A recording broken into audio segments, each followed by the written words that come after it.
Hey everybody, welcome back to the channel. Today we're picking up with part 3 of our Tom Petty by the Decade series here with Sam St. John. Having a lot of fun doing this, and usually I have to say, just as a personal note, I hate to admit it, but I took Tom Petty for granted in a weird way, because you don't realize till you go back over and listen to these things chronologically how much great music the man put out. It's unbelievable. Too much. I don't listen to him enough, and when I do, I take the easy way out. I put on a compilation of greatest hits just to get in the flow.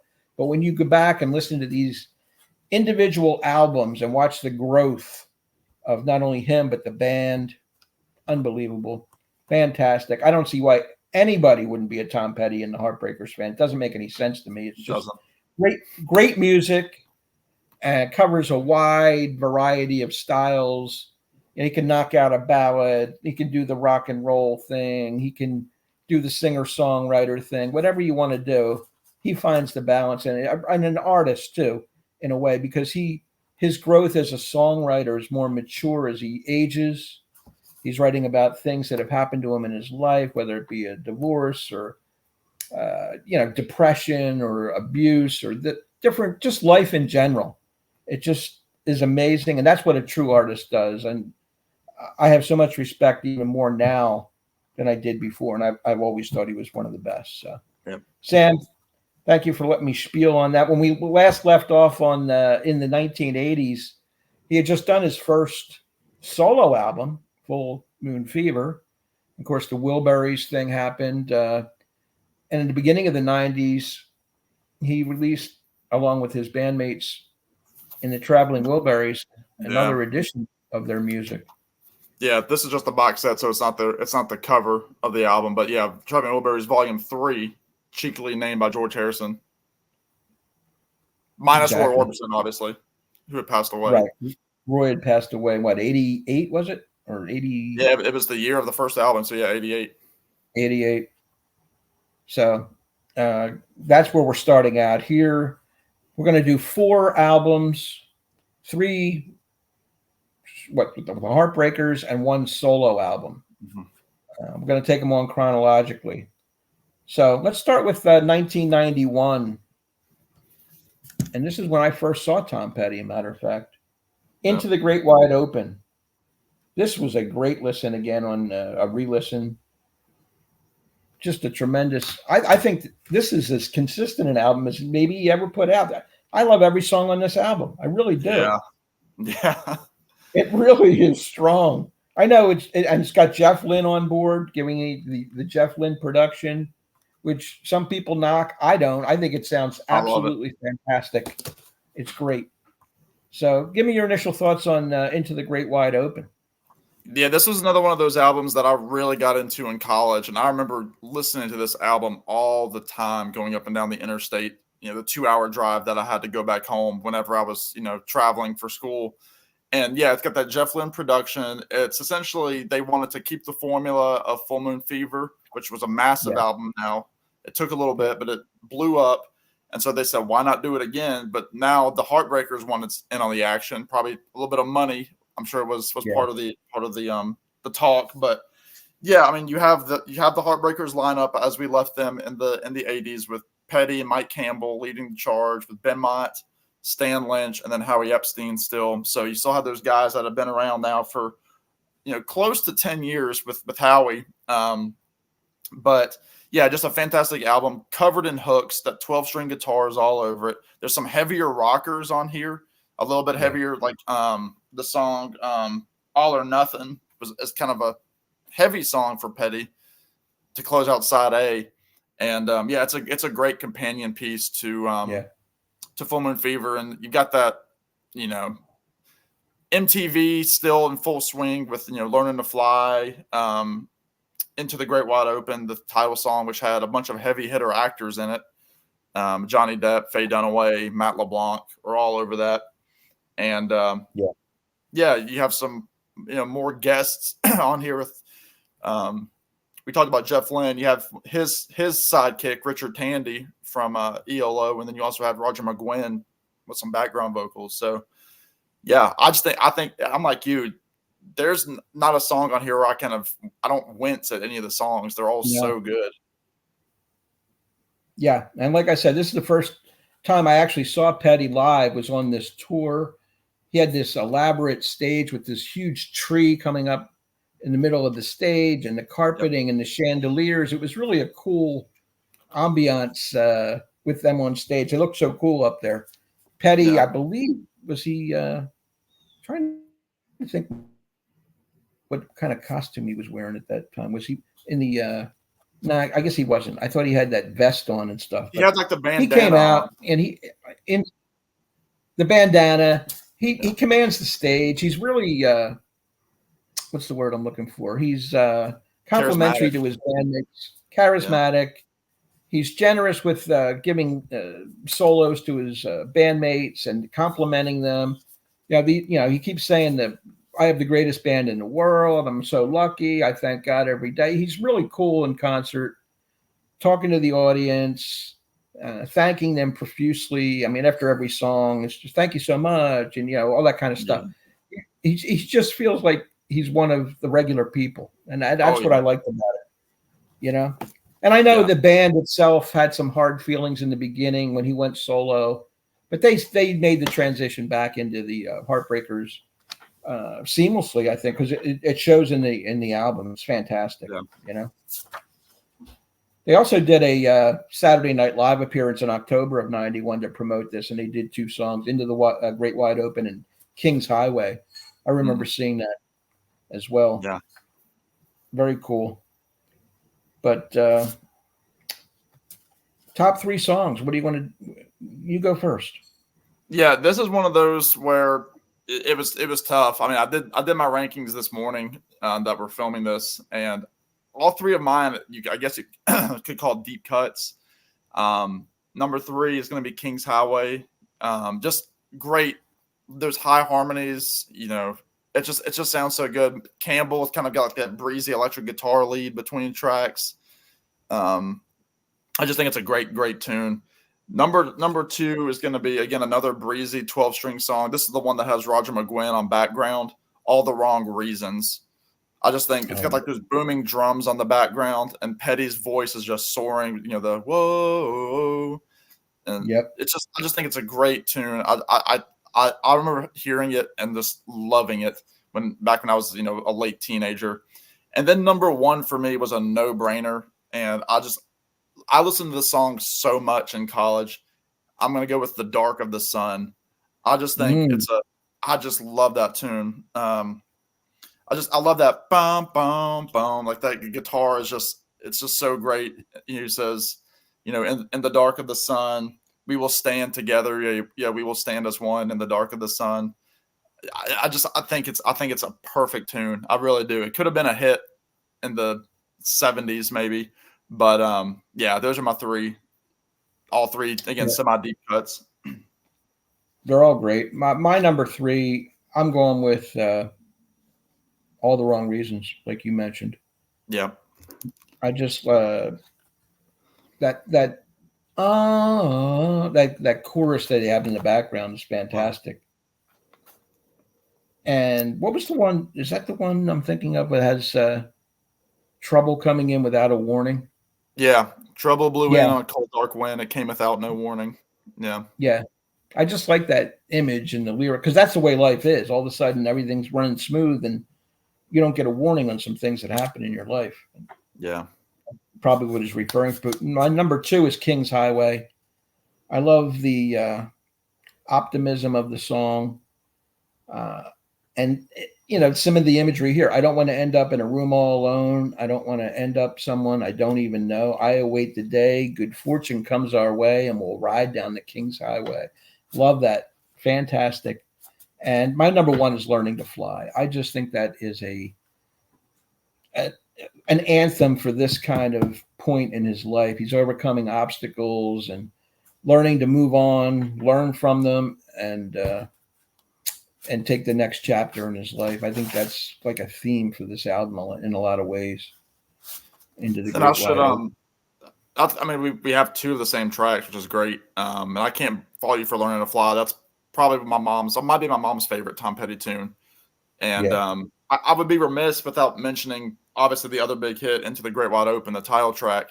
There's a great quote that I remember Petty was asked where they were trying to make that song into a movie because it's about this, kid that comes into Hollywood, becomes a rock star, and then plummets because of drugs. And the video is great for the tune if you've never seen the video.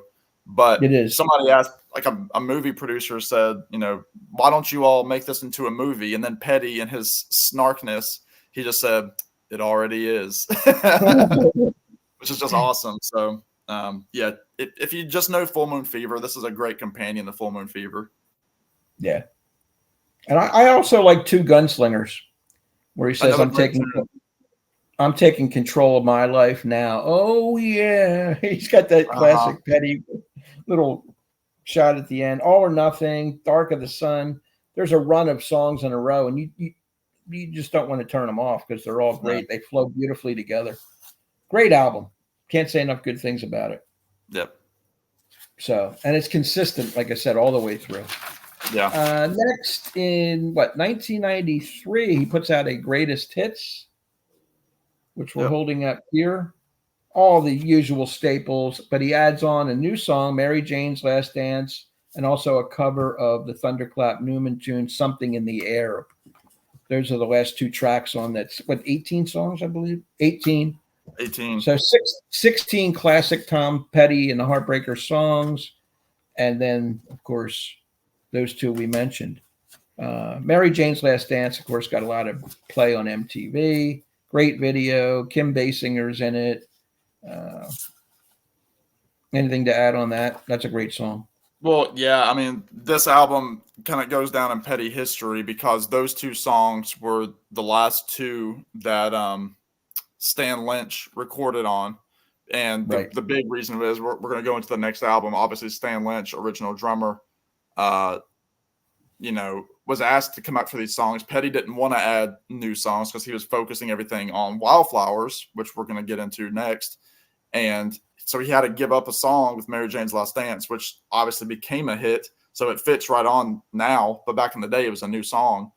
And essentially they finished the recording sessions, did some jamming, and then Stan said, see ya, and was, essentially fired from the band after that. So really the last couple of tracks of Stan Lynch's career with the Heartbreakers are on this record. And it was the beginning of the end of that original Heartbreaker lineup. So, yeah, it was a tumultuous album for sure. Right. So then we go the next year, 1994, another solo album coming at us. And this is renowned as possibly his best, and that's Wildflowers. And there's the box Wildflowers and all the rest. Yep. And taking over for the majority of the drumming here would be Steve Ferroni, I'm assuming, because Stan's out. Yeah. He wasn't officially a member of the band, but he, in all intents and purposes, he's the fifth member. Yeah. At this point. And this is Rick Rubin taking over here as the main producer along with Petty and Campbell. So yeah. I mean, it was the beginning of a 3-album in a row partnership with Rick Rubin, and then he would hang out with him again in the 2000s, which we'll get to when we get there. But like you said, no Stan Lynch anywhere. The rest of the Heartbreakers are all over the record in various forms. Howie, Benmont, and Mike are all over the album. At this point in '89, for the Full Moon Fever tour, Scott Thurston, who would become a later member, was touring with them. He had some fingerprints in here at least on the tour. But yeah, I mean, they even had Ringo on a couple of tracks for this record. You also had, Carl Wilson was showing up in the sessions from the Beach Boys, and just a really, really mature album. This was, a lot of people consider this Petty's adult album, his adult contemporary album. A lot of introspection, a lot of acoustic guitars, singer-songwriter. This could have fit in, again, 20 years before in the 70s. With a lot of these songs. There's some rock on here. There's some great rockers on here, but it's Petty really thinking about relationships, really thinking about, there was some strain on his marriage at this point, and obviously with Stan out of the picture, there was a personnel change, so some hardships that make up some great songwriting. And again, it was one of Right. those records that he had written so much material, he wanted it as a double record. The record label said we can't, so they had to stretch it out to the 15 songs. And then obviously this would come out in 2020 with all sorts of bonus tracks that were originally supposed to be added to the record. And some of those songs came out later in his career. But yeah, I mean, it's another one of those albums where the more you listen to it, the more it grows. Yeah, and I like it because it is the singer-songwriter style, more laid back than some of the stuff he had done earlier, but it's honest, direct, self-examination, which is cool. Midlife crisis songs, divorce, the impending divorce coming up, band changes. It's definitely more mature, like you said, and it stands the test of time. It's a fantastic listen. Yeah. On re-listen. I just love it. Yeah. Well, Yeah. let's dive into this as far as favorites. There's a bunch. Too many to mention. Yeah. It's, again, another one of those. Yeah, 15 tracks. I would say at least 10 of them are just fantastic. And then I mean, if there is filler on this album, there might be a couple. But for me, number 3, I'm going to go with, again, a great tune that really showcases Ben Montench's piano playing, and that's Crawling Back to You. Just one of those songs where Petty's collapsed, but he says, this thing that I love that's torn me down, I just keep going back, you know. It's got some great imagery. It's got the great chorus, the ooh, I keep crawling back to you. Just this was one of those great songs that to hear live. And I've absolutely, this song has just grown on me over the years. Number 2 is going to be the fantastic second track on the album, You Don't Know How It Feels. Just that steady drumming, that harmonica playing. Really cool video with Petty, kind of like in a cowboy hat looking thing. And it's just a rotating stage of characters behind him. Again, one of those snarky kind of Petty videos, but, you know, just a great sing-along chorus. Let's get to the point. Let's roll another joint. Just that whole thing, which always got the audience going from the clips that I heard. I know you were seeing him around this time, so I know that this was always a big audience favorite with the harmonica that Definitely. Scott Thurston would end up playing on stage. But yeah, just a fantastic song for an acoustic standpoint. And number 1, I said, do I want to put Wildflowers at number 1? I love Wildflowers. It's one of those Petty songs I always play when I'm playing live. But I had to go with You Wreck Me. Just that killer, crunch, what an intro to a song. It just jumps right in. One of Petty's probably top 5, maybe top 3 best rockers across his whole career. And it was always one of those encore songs where he would come out and Mike would hit that boom, boom, boom. And then Ferrone tapping it in. And then you hit that snare, that bop, boom, bump. It's so good. Even country legend George Strait sings this song. So it's respected across genres. And I just think it was so hard to not put that at number 1. So You Wreck Me takes the top.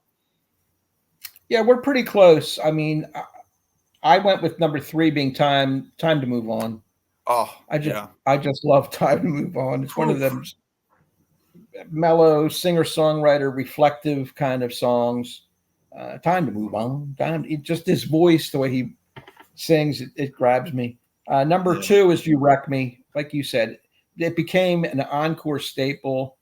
You could hear that first 2 notes and, the crowd's up, ready to rock and roll and on their feet for 4.5 minutes or whatever it is. Just a great song. And I like that. I'll be the boy in the corduroy pants. You be the girl at the high school dance. I just like that sort of, what would you call it? Midwestern kind of vibe with very teenage prom small town America kind of feel, heartland stuff. And my number 1 is the one you mentioned at number 3, and that's Crawling Back to You. That's my favorite song on the album. I like that line, tired of being tired. Most things I worry about don't happen anyway. And then, ooh, Crawling Back to You. It's just a killer song. It'd definitely be in my top 10 Petty songs of all time.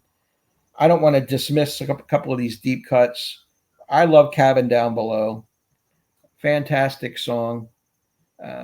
Wildflowers. You don't know how it feels. You can go. It's good to be king. There's so many great ones on here. What do you have singled out as a deep cut? And I like. Let me go ahead. I'll mention the last thing last. Go ahead. Well, I was gonna. I mean, there's so much to talk about. Higher Place is probably the most '90s sounding song on here. I like the song A Higher Place. I like this. I like Time to Move On. That quote was put up a bunch after he passed away. I think his daughter put it up. It's time to move on. It's time to get going. What lies ahead, I have no way of knowing. Right. I know like the jam bandy kind of people love It's Good to Be King, which they would stretch out, for 10 minutes. And I don't know what you were going to mention, but the song Honeybee, again, they did SNL again for this. And that's when Dave Grohl, who we have to sneak in there for our buddy Glenn, Dave Grohl played because Steve Ferrone still wasn't an official Heartbreaker. So they had to have a drummer. And so Dave Grohl, obviously Nirvana had, ended because of Kurt Cobain passing away. So they were offering Dave Grohl the potential to be the drummer for the Heartbreakers, but he had already recorded the first Foo Fighters demos and handed them to Petty, and Petty said, "No, you need to go do your thing," because he said, "You have a good thing going here." So Dave Grohl always thanked Tom Petty for believing in him to do the Foo Fighters thing. But there's a great version of them doing Honeybee on SNL, and Grohl is just adding some extra energy to it. Yeah, fantastic. I love everything that we talked about here. I just want to mention the closing track, Wake Up Time, too. That's sort of a midlife crisis thing. He does a little spoken word in there. It's wake up time to open your eyes, rise and shine. If you follow your feelings, if you follow your dreams, you might find the forest and the trees. I think it's a great way to end this album. It really is. So that's funny to me. That's the weakest song on the album. I still like it though. No. Very cool. So great album. I can't wait till we rank these albums because it's going to be a real challenge to see to mix in some of these. I know, but to mix in some Heartbreakers and some Mudcrutch and some solos. I mean, where do you stack them up? You can't. It's going to be up for debate. 1995 Playback. What do you have on Playback? Which is a bunch of outtakes and B-sides. There you go. It was like an extended greatest hits. I think 6 discs total. Yeah, it was disc 6. But yeah, I mean, this particular disc is called Nobody's Children. It's a bunch of B-sides, including the song Ways to Be Wicked, which has kind of taken on a life of its own recently. Really during the Long After Dark sessions. But yeah, just some demos, some B-sides, some covers, again, and then like the first disc or two, the first couple discs are greatest hits essentially. So it was a big box set for the time. Yeah. 6 discs, like you mentioned, over 5 hours of music altogether. It's just substantial. I wish I had it. I don't have it. I don't own it. I have to go out and seek that one out. It's a hard one to find. It is 1996. It's the soundtrack for She's the One, the movie, the Ed Burns movie starring Cameron Diaz and Jennifer Aniston, romantic comedy, relationship movie, whatever you want to call it. I saw the film. It's nothing to write home about. It's okay. Don't break your neck going trying to find it. But Petty does the soundtrack on it. Again, 15 songs. Some real gems in here. I think it gets overlooked because it is a soundtrack and people don't think it's a classic Petty studio album. But the Heartbreakers are in here as well. Again, produced by Rick Rubin. Give me your thoughts on She's the One. Yeah, again, another great one. It's this goes back to Wildflowers. A lot of the Wildflowers extras are on this, which ended up kind of being combined, and we'll talk about this later too, but there was essentially a compilation put out a couple of years ago that included the She's the One soundtrack stuff with some of the Wildflower stuff to make it a cohesive album and not just the soundtrack. So that's worth mentioning. But yeah, I mean, even though you have 2 songs on here that have 2 different versions of each, so 4 of the songs are 2 songs, essentially Walls and Angel Dream. All four of those songs work in their own way. You have a couple of covers on here. You have Beck, you have Lucinda Williams, He also recorded that didn't make the album, but J.J. Cale, he was doing some covers on that. But again, yeah, just some great stuff on here. A rocker that shows Petty dropping an F-bomb, which he had never done before. Kind of interesting. And again, they still haven't confirmed Ferroni as a drummer yet, even in '96. He was touring, but he wasn't official. So he's actually only on 2 of these tunes. And then they have Ringo again shows up for a couple of songs. Again, you have Carl Wilson again from his recordings with the Wildflower sessions with Hung Up and Overdue, which is almost one of the last songs Carl ever sang on before he passed away. And Lindsey Buckingham. Lindsey Buckingham on the very first track on the Circus version of Walls. Right. And you don't know it when you're listening to it, but then when you're like, of course that's Lindsey Buckingham's voice. But yeah, I mean, again, some of these songs have been covered a bunch. I'll mention the song Walls in particular. Again, 2 different sides of the spectrum. You've had people like Glenn Campbell cover Walls later in his life. And then you had, indie folk band, the Lumineers, who I'm a big fan of. They actually opened for Petty on his last tour for a few dates. And when he died, they put out a tribute and did Walls for him. I think they did it at the Grammys that year after he had passed, just as a tribute. So, yeah, a lot of influence on this record, even though it is kind of disjointed. Great stuff on here. Yeah. Yeah, I agree with that. Disjointed's a perfect word for it. But if you look for the little hidden gems, you'll find them. That's all I got to say. Yeah. As far as singling out some tunes, what do you have for me? Top 3, I'm going to mention that rocker, Zero from Outer Space is number 3 for me. Mm-hmm. I don't know that he ever did it live. I've looked high and low for videos of it. I can't find it anywhere. But it's just a great crunchy like garage rock tune. That dun dun dun dun dun. It's very much like maybe like Them, but like Van Morrison and Them kind of style, or the Animals and stuff like that. It's very, very grungy. It's a simple tune. It's kind of silly lyrics, and it's got like the echo where he says, "I'll be a 0, 0, 0." It just like it echoes, and then from outer space, and then they got that harmonica playing. It's just a fantastic rocker. I remember the first time I heard that, I was thinking that's right up there with You Wreck Me for one of the top rockers, like just straight ahead rock and roll. Number 2, I'm gonna go with Walls number 3, which is the second version of Walls on the record. That's the version that most people will play. The more acoustic version. I just think it's a beautiful song. Again, one that I play out, so I've got that special connection with it because I play it so much. But just one of his greatest ballads, I think. And then number 1 for me is going to be the song California, which again is just a 12-string acoustic, breezy pop song. It sounds like it could have been out of Laurel Canyon.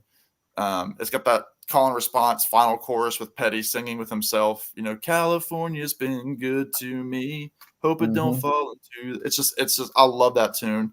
And again, it's not one that he really played live much. I think there's a couple of versions of it live, but yeah, that's my number 1. That song just is a really, really special one. That's actually my deep cut, believe it or not, California. And you're right. It does have that breezy Laurel Canyon sound along with that Petty voice.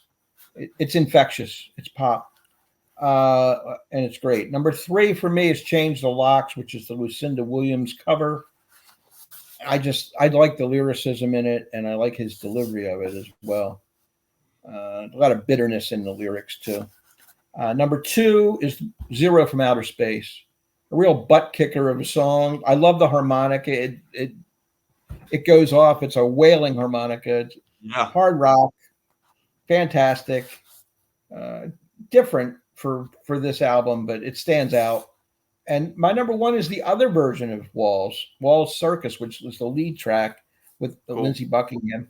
And I like both versions. They're very close in similarity to me, but I just like the little additions on the Walls Circus one where Tom's more, yes, they do. Yes, they do. He's like making little comments after each verse. And I like when he adds that little 2 cents to it. And I love the lyrics. Background. Yeah, I'd throw a couple lyrics in here too. Again, about what he's talking about. All around your island, there's a barricade. It keeps out the danger, holds in the pain. Sometimes you're happy, sometimes you cry. half of me is ocean, half of me is sky. And then bang, he goes right into the whole chorus about walls. I think it's fantastic. A great song. Again, in my top 10 of all time Petty songs. Yeah, I can't blame you. It might be for me too. It really is. The more you hear it, you go, I can't leave this out of my top 10. We'll have to do another revised edition of our favorite Petties down the road somewhere. Maybe we'll expand it and do 50 of them. Okay. What's next? Now, I just want to briefly mention in 1997, Petty and the Heartbreakers were the house band at the Fillmore, San Francisco. They put this out later in, I think, 2022. This baby came out. 58 songs, 35 covers, just a lot of really hard rock and roll that is irresistible. And I'm glad it's out for us to enjoy. Yeah. Posthumously, 20 days straight at the Fillmore. I can't imagine what it would be like to see them guys live for 20 days, playing all these different songs that were buried for years, for decades, until they were re-released. So what was the last year that you saw them? The last I saw him must have been 2008. Okay. Around that time. Now we're getting to the end of the decade, 1999, what's known as his divorce album, Echo. Again, the same production team of Rick Rubin, Tom Petty, Mike Campbell. Scott Thurston is actually in the team photo here. Mm-hmm. And somebody's conspicuous by their absence. Howie Epstein did not make the team photo or the band photo or album cover. And there's a story behind that. Unfortunately, he didn't have many more years left in him. A victim of abuse. So, Echo, what do you have to say about this one? This is an interesting album, especially on re-listen after I shelved it for a while and pulled it back out for this video, and it's fantastic. Yeah, it's the last, like you mentioned it, it's the last in the Rick Rubin trilogy, the original trilogy. Again, they would join forces again later on. But yeah, I mean, you mentioned the big things there. Howie Epstein is on this record, but this was about the point where they were starting to talk again to Ron Blair, original bassist, who plays on a track or two on this record. I know Mike Campbell plays bass on a track or two. Epstein was in bad shape. If you would have seen him in live performances during this time, heroin is a monster, and that's what was taking him. But little did we know that Petty himself was also struggling with the drug, but he was able to kick it. We didn't find that out till the biography came out. Warren Zane, was that his name? Put out. I think so. Yeah. He was the music journalist who put out a biography about Petty, and that was when it was admitted that Petty was struggling with it. He was full on in a divorce. Again, Howie was in and out of sessions, was not reliable, and they were watching him essentially die. He would eventually lose his life in 2003. But yeah, this is the first with Scott Thurston as a full-time member. Like you said, he's on the cover. So one thing that was really interesting about this record, which I didn't know, is the song Free Girl Now was the second single by a major artist that was put online for free as an MP3 download. And it was like the record company kicked it off after a few days, but then I think Napster took it back in Napster's early days. But so this was, it's an album fully in the digital age. I don't know that it was ever released on vinyl. I might be completely wrong about that.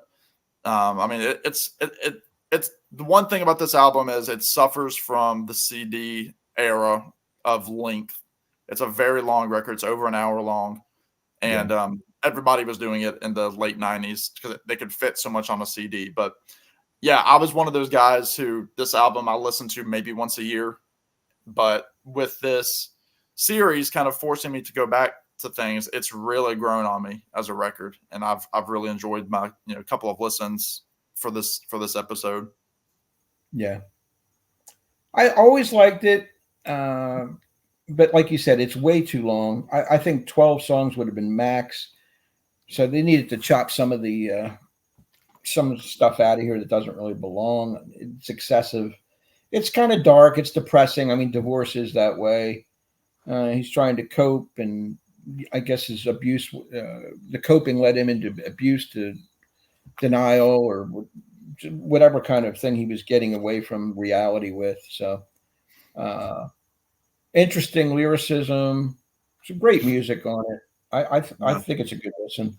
And like all great artists, you have to bottom out, I guess, before you can find what's in your soul and make your way back. Some people make it, some people don't. Divorce albums are turning points in people's careers. I mean, Bruce Springsteen had Tunnel of Love, Bob Dylan had Blood on the Tracks, and Tom Petty has Echo. Yeah. 3 great artists, and they're all divorce albums. And there's probably many more. Those are just examples. So Definitely. As far as favorite tracks, what do you have for your top 3? It was tough getting my third because it was almost tied with another tune, which I'll shout out as my deep cut later on. But number 3, I'm going to go with Billy the Kid. I just think it's a great kind of, it's Petty admitting that he's, been kicked down, kind of like Crawling Back to You. But he says, I went down hard, and then like the guitars crush in, and then he says, like, Billy the Kid. I just love how he holds. It's a great tune. It's depressing lyrics, but like the song itself is just really, really good. And it starts kind of slow, but then it builds up to that chorus, which is fantastic. Number 2, before I even ever heard the album in its entirety, I remember hearing this song on maybe XM radio or something. I'm going to go with the title track, Echo. I just think it's a gorgeous song. It's one of my favorite Tom Petty ballads, where he just says, it's the same sad echo when you walk. And then you've got the great Ben Mott on the piano. And then it's got a great closing kind of fade out with Campbell just doing his thing on the guitar. It works so well. It's like a 6-minute song, but it just beautiful lyrics, and how he builds up to the chorus. He probably takes about 2 minutes before he gets to the chorus. I just think it's fantastic. And then number 1 for me is going to be one of the more upbeat songs on the record, and that's Accused of Love. Again, that same kind of breezy Tom Petty song that I like. That's why I like Tom Petty from the beginning of, the debut album. This is one of those songs that can fit right in. It breaks up a lot of these ballads and the lyrics. Again, great harmonies on here. I just think it's one of those classic Petty tunes that, unfortunately came out too late in his career to be an actual hit. But Accused of Love for me is number 1. Yeah, it's great. I love the harmonies on that too. That's one of my runners up, as well as Counting on You and Free Girl Now. None of those are going to make my top 3. My top 3, I'm going to go with the first track, Room at the Top. I just think that's a kind of a downer in a way. He's trying to find a room at the top of the world, and he ain't coming down. That's him hiding away, burying himself in his abuse and his heroin or whatever he was doing to not deal with the matter at hand. I think it kicks off the record really nicely. Now, my number 2 is Swinging. I'm a sucker for those harmonica songs. Swinging, like Benny Goodman, like Sammy Davis, like Sonny Liston. He listens all these things. Tommy Dorsey. It's a vibe song, and I like Howie on the harmonies too. Howie on harmonies. It works for me. And my number 1 is Billy the Kid. You mentioned it. That's my favorite song on the album. I went down home like Billy the Kid, but I got up again. And I like that.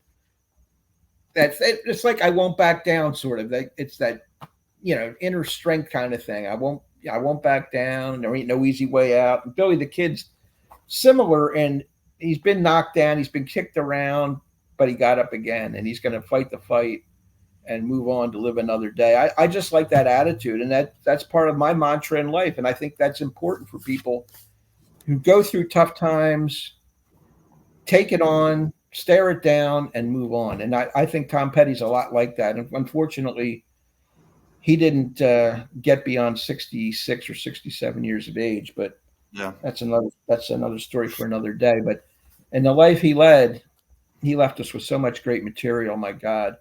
It's unbelievable the amount. And like you said off camera before we came on, his legacy continues because they're putting out in the archives all this stuff that keeps coming out, these lost tracks. That's all great.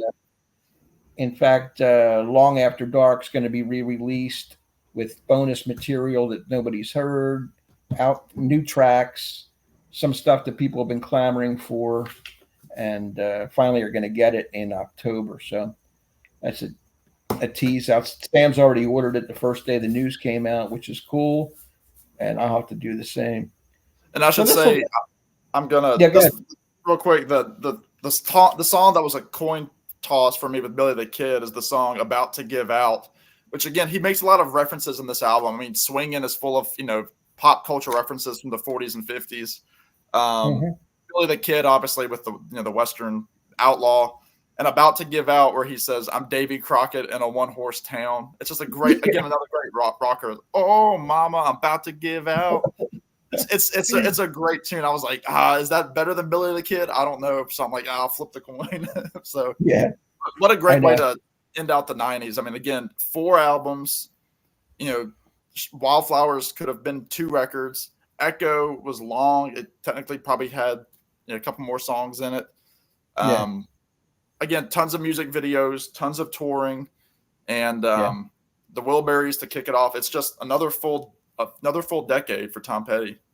Definitely packed. He packs these decades in. He's living his life and just real prolific songwriter too. He doesn't get credit for that, but he really is. So this will wrap up our part 3 of the 90s. We're going to do the 2000s, probably all the way through to the end of his life. Might be a long episode, but it'll be worth watching. A lot of content in it. We're going to do all the albums that he did after this particular episode. So looking forward to that. And then at the end, when we finally decide to wrap up the decades, we're going to rank. Rank is the key word. All of the Tom Petty material. Man. And that is going to be one heck of a challenge. Maybe not the bottom 3 or 4, but once you start making your way up, how does it stack up? It's going to be very, very difficult. It's going to be song by song. Yeah, it's going to be subject to change. I mean, you could change your mind the next day, but we have to put it out there because that's what we said we were going to do. Or you could say you could still change your mind. You could change your feelings. There you go. To quote Tom Petty. That's a quote. Anyway, thank you to Sam St. John. I love doing the series with him. Go over and subscribe to his channel if you haven't already. We will be back very shortly with the 2000 decades. Thank you, everybody. Appreciate the comments. Leave a thumbs up if you like this material, and we'll answer your questions in the comments. Thank you very much. Take care, everybody, and we'll see you next time. Bye. Bye.